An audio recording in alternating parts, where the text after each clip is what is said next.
வணக்கம் நேயர்களே. ஐரோப்பிய செய்திகளின் மதிய நேர செய்திகள். முதலில் தலைப்புச் செய்திகள். நேட்டோ அமைப்பிற்கு ரஷ்யா அணுவாயுத எச்சரிக்கை, அதிபர் புட்டின் அதிரடி. பிரிட்டன் நோக்கி சென்ற புலம்பெயர்ந்தோருக்கு கொடுமை, சிறுநீரகம் திருடப்படும் என கடத்தல்காரர்கள் மிரட்டல். ஜெர்மனியில் அரசியல் தூண்டுதலால் நடத்தப்படும் வன்முறை குற்றங்கள் அதிகரிப்பு. ஐரோப்பாவில் அதிகரிக்கும் போதைப்பொருள் புழக்கம், புதிய சுகாதார அபாயங்கள் குறித்து ஐரோப்பிய ஒன்றியம் எச்சரிக்கை. போரில் இருந்து வெளியேறிய ரஷ்ய அதிபர் புட்டின் ரகசிய திட்டம், நாடு கடத்தப்பட்ட நிபுணர் தகவல். பிரித்தானிய பாடசாலை கத்திக்குத்து சம்பவம், மூவர் காயம், மாணவி கைது செய்யப்பட்டதால் பரபரப்பு. கூட்டுப்போர் விமான திட்டம் ரத்து, பிரான்ஸ் ஜெர்மனி நாடுகள் அதிரடி முடிவு. கிரெம்ளின் அச்சுறுத்தல் தீவிரம், செலன்ஸ்கியை ஒழிக்கவும் அணு ஆயுதங்களை பயன்படுத்தவும் ரஷ்ய அரசு ஊடகம் கோரிக்கை. இனி விரிவான செய்திகள். உக்ரைனுடனான போரில் ரஷ்யா பின்னடைவை சந்தித்து வருவதாக கூறப்படும் நிலையில் நேட்டோ நாடுகளுக்கு மாஸ்கோ புதிய அச்சுறுத்தலை விடுத்துள்ளது. தனது நாட்டின் எல்லை பாதுகாப்பு மற்றும் இறையாண்மைக்கு ஆபத்து ஏற்பட்டால் கடுமையான அணுவாயுத தாக்குதல் நடத்தப்படும் என ரஷ்யா எச்சரித்துள்ளது. உக்ரைன் மற்றும் நேட்டோ நாடுகளின் அணுமின் நிலையங்களை குறிவைத்து இந்த தாக்குதல்கள் நடத்தப்படலாம் என ரஷ்யாவின் மூத்த அதிகாரிகள் தெரிவித்துள்ளனர். அண்மை காலமாக ரஷ்யா தனது அணுவாயுத படைகளை கொண்டு தொடர்ச்சியான இராணுவ பயிற்சிகளையும் ஏவுகணை சோதனைகளையும் மேற்கொண்டு வருகிறது. மாஸ்கோவின் இந்த தீவிரமான அணுவாயுத எச்சரிக்கையானது ஐரோப்பிய நாடுகள் மற்றும் அமெரிக்கா இடையே பெரும் அதிர்வலைகளை ஏற்படுத்தியுள்ளது. ரஷ்யாவின் அச்சுறுத்தலை எதிர்கொள்ளும் வகையில் நேட்டோ கூட்டமைப்பு நாடுகள் தங்களின் பாதுகாப்பு மற்றும் அணுவாயுத தடுப்பு படைகளை வலுப்படுத்தி வருகின்றன. பிரிட்டன் நோக்கி சென்ற புலம்பெயர்ந்தோருக்கு கொடுமை, சிறுநீரகம் திருடப்படும் என கடத்தல்காரர்கள் மிரட்டல். பிரிட்டன் நாட்டை நோக்கி சட்ட விரோதமாக பயணம் செய்த நூற்றுக்கணக்கான புலம்பெயர்ந்தோர்கள் வழியில் கடத்தல்காரர்களால் கொடூரமான சித்திரவதைக்கு உள்ளாக்கப்பட்டுள்ளனர். மாஃபியா கும்பல்களால் சிறைப்பிடிக்கப்பட்ட அவர்கள் துப்பாக்கி முனையில் மிரட்டப்பட்டு கடுமையான உடல் ரீதியான தாக்குதல்களுக்கு ஆளாக்கப்பட்டுள்ளனர். கடத்தல்காரர்கள் கேட்ட பணத்தை கொடுக்க தவறினால் அவர்களின் சிறுநீரகங்கள் வலுக்கட்டாயமாக அகற்றப்பட்டு விற்கப்படும் என அச்சுறுத்தப்பட்டுள்ளனர். பாதிக்கப்பட்டவர்களில் பல பெண்கள் மற்றும் குழந்தைகளும் அடங்குவர் என்றும் அவர்கள் மனிதாபிமானமற்ற முறையில் அடைத்து வைக்கப்பட்டதாகவும் தகவல்கள் தெரிவிக்கின்றன.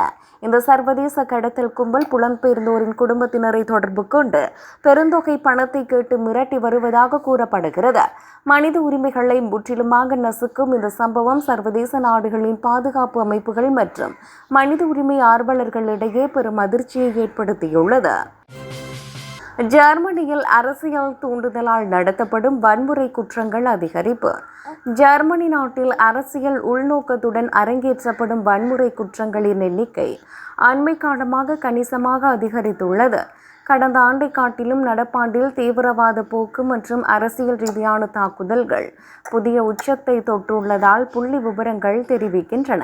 இடதுசாரி மற்றும் வலதுசாரி சித்தாந்த குழுக்களுக்கிடையே நிலவும் தீவிர மோதல்களே இந்த வன்முறை அதிகரிப்பிற்கு முக்கிய காரணம் என பாதுகாப்புத்துறை குறிப்பிட்டுள்ளது. குறிப்பாக அரசியல் தலைவர்கள், அரசு அதிகாரிகள் மற்றும் பொது சொத்துக்களை குறிவைத்து நடத்தப்படும் தாக்குதல்கள் சட்ட ஒழுங்குக்கு பெரும் சவாலாக மாறியுள்ளன. நாட்டில் நிலவி வரும் தீவிரமான அரசியல் சூழல் மற்றும் சமூக பிரிவினைகள் இத்தகைய வன்முறை போக்குகள் பெருகுவதற்கு வழிவகுத்துள்ளதாக கூறப்படுகிறது. அதிகரித்து வரும் இந்த தீவிரவாத போக்கை கட்டுப்படுத்தவும் உள்நாட்டு பாதுகாப்பை உறுதி செய்யவும் ஜெர்மனி அரசு புதிய கடுமையான சட்ட நடவடிக்கைகளை மேற்கொண்டு வருகிறது. ஐரோப்பாவில் அதிகரிக்கும் போதைப்பொருள் புழக்கம், புதிய சுகாதார அபாயங்கள் குறித்து ஐரோப்பிய ஒன்றியம் எச்சரிக்கை. ஐரோப்பிய நாடுகளில் போதைப்பொருள் சந்தை மிகவும் சிக்கலானதாக உருவெடுத்து வருவதால் புதிய பொது சுகாதார அபாயங்கள் தோன்றியுள்ளதாக ஐரோப்பிய ஒன்றிய முகமை எச்சரித்துள்ளது. சந்தையில் புதிய வகை செயற்கை போதைப் பொருட்களின் வரத்து அதிகரித்துள்ளது. இதனை தடுப்பது பாதுகாப்பு படையினருக்கு பெரும் சவாலாக மாறியுள்ளது. தூய்மையற்ற மற்றும் அதிக வீரியம் கொண்ட கலப்பு போதைப் பொருட்களின் பயன்பாட்டால் உயிரிழப்புகள் மற்றும் கடுமையான பக்க விளைவுகளின் எண்ணிக்கை அதிகரித்துள்ளது. இளைஞர்கள் மற்றும் மாணவர்களை குறிவைத்து நவீன விநியோக முறைகள் மூலம் இந்த ஆபத்தான போதைப் பொருள் எளிதாக கொண்டு சேர்க்கப்படுவதாக கூறப்பட்டுள்ளது. இந்த சூழலை எதிர்கொள்ள பாரம்பரிய கட்டுப்பாட்டு முறைகள் போதாது என்றும் புதிய சுகாதார மற்றும் விழிப்புணர்வு உத்திகள் தேவை எனவும் ஐரோப்பிய ஒன்றியம் வலியுறுத்தியுள்ளது. அதிகரித்து வரும் இந்த போதைப்பொருள் அச்சுறுத்தலை கட்டுப்படுத்த ஐரோப்பிய நாடுகள் தங்களுக்குள் கூட்டு பாதுகாப்பு மற்றும் புலனாய்வு நடவடிக்கைகளை தீவிரப்படுத்த தொடங்கியுள்ளன. போரில் இருந்து வெளியேற ரஷ்ய அதிபர் புட்டின் ரகசிய திட்டம். நாடு கடத்தப்பட்ட நிபுணர் தகவல். உக்ரைனுடனான போரில் ஏற்பட்டு வரும் தொடர் பின்னடைவுகளால் அதிபர் விளாடிமிர் புட்டின் பெரும் நெருக்கடிக்கு உள்ளாகி இருப்பதாக கூறப்படுகிறது. இந்த போரை முடிவுக்கு கொண்டு வரவும் இதிலிருந்து கௌரவமாக வெளியேறவும் புட்டின் ரகசிய வழிமுறைகளை தேடி வருவதாக நிபுணர் ஒருவர் தெரிவித்துள்ளார். ரஷ்யாவிலிருந்து நாடு கடத்தப்பட்ட அரசியல் ஆய்வாளர் மற்றும் நிபுணர் புட்டினின் தற்போதைய அரசியல் நகர்வுகள் குறித்து இந்த தகவலை வெளியிட்டுள்ளார். போரினால் ரஷ்யாவின் பொருளாதார மற்றும் இராணுவ பலம் பெருமளவில் பாதிக்கப்பட்டுள்ளதால் உள்நாட்டில் புட்டினுக்கு எதிரான அதிருப்தி அதிகரித்து வருகிறது. சர்வதேச நாடுகளின் பொருளாதார தடைகள் மற்றும் சர்வதேச நீதிமன்றத்தின் பிடிவாரன் போன்ற காரணங்களும் புட்டினுக்கு கூடுதல் அழுத்தத்தை ஏற்படுத்தியுள்ளன. இதனால் தனது அதிகாரத்தை தக்க வைத்துக் கொள்ளும் வகையிலும் அதே நேரத்தில் போரை நிறுத்தவும் தகுந்த வாய்ப்பிற்காக மாஸ்கோ காத்துக் கொண்டிருப்பதாக கூறப்படுகிறது. பிரித்தானியாவில் பாடசாலை கத்திக்குத்து சம்பவம், மூவர் காயம், மாணவி கைது செய்யப்பட்டதால் பரபரப்பு. பிரித்தானியாவில் உள்ள ஒரு பாடசாலையில் நடைபெற்ற கொடூரமான கத்திக்குத்து சம்பவத்தில் ஆசிரியர்கள் உட்பட 3 பேர் படுகாயமடைந்துள்ளனர். இந்த வன்முறை சம்பவத்தை அடுத்து அந்த பள்ளி வளாகம் உடனடியாக பலத்த போலீஸ் பாதுகாப்பின் கீழ் கொண்டு வரப்பட்டு மூடப்பட்டது. தாக்குதல் நடத்தியதாக கூறப்படும் ஒரு சிறுமியை சம்பவ இடத்திலேயே காவல்துறையினர் அதிரடியாக கைது செய்தனர். காயமடைந்தவர்கள் உடனடியாக மீட்கப்பட்டு சிகிச்சைக்காக அருகிலுள்ள மருத்துவமனைக்கு கொண்டு செல்லப்பட்டனர். இந்த திடீர் தாக்குதலால் பாடசாலை மாணவர்கள் மற்றும் பெற்றோரிடையே பெரும் அச்சமும் அதிர்ச்சியும் நிலவி வருகிறது. தாக்குதலுக்கான துல்லியமான காரணம் இன்னும் தெரிய வராத நிலையில் காவல்துறையினர் இது குறித்து விசாரணை மேற்கொண்டு வருகின்றனர். போர் விமான திட்டம் ரத்து. பிரான்ஸ், ஜெர்மனி நாடுகள் அதிரடி முடிவு.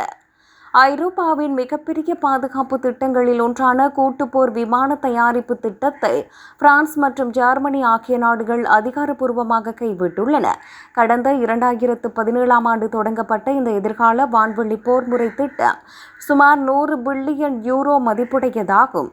இத்திட்டத்தில் ஈடுபட்டுள்ள பிரான்சின் டாசோ ஏவியேஷன் மற்றும் ஐரோப்பாவின் ஏர்பஸ் நிறுவனங்களுக்கு இடையே ஏற்பட்ட தொடர் கருத்து வேறுபாடுகளே இதற்கு காரணமாகும். திட்டத்தின் தலைமை பொறுப்பு, தொழில்நுட்ப பகிர்வு மற்றும் அறிவுசார் சொத்துரிமை போன்ற விவகாரங்களில் இரு நிறுவனங்களும் சமரசத்திற்கு வர மறுத்துவிட்டன. பல மாதங்களாக இரு நாட்டு தலைவர்கள் நடத்திய சமாதான பேச்சுவார்த்தைகளும் தோல்வியில் முடிந்ததால் இத்திட்டத்தை கைவிடுவதாக அறிவிக்கப்பட்டுள்ளது. முக்கிய கூட்டு திட்டத்தின் முறிவு ஒட்டுமொத்த ஐரோப்பிய நாடுகளின் கூட்டு பாதுகாப்பு மற்றும் இராணுவ வலிமை மேம்பாட்டு முயற்சிகளுக்கு பலத்த பின்னடைவாக கருதப்படுகிறது.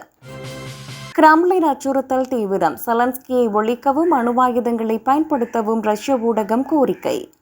உக்ரைன் அதிபர் வோலோடிமிர் செலன்ஸ்கியை முற்றிலுமாக ஒழிக்க வேண்டுமென ரஷ்ய அரசு ஊடகங்கள் மற்றும் கிரெம்ளின் ஆதரவாளர்கள் தீவிரமாக வலியுறுத்தி வருகின்றனர்.